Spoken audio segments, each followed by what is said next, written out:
వేళ్ళు ఎన్నెన్ని అన్న పసి పిల్లవాడు నవాడు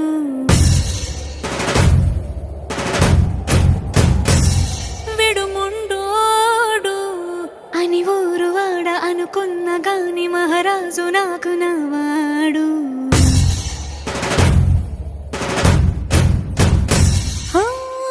మాట పెడుసైనా మనసులో వెన్న రాయిలా ఉన్నవాడిలోన దేవుడెవరికి తెలుసును నాకన్నా.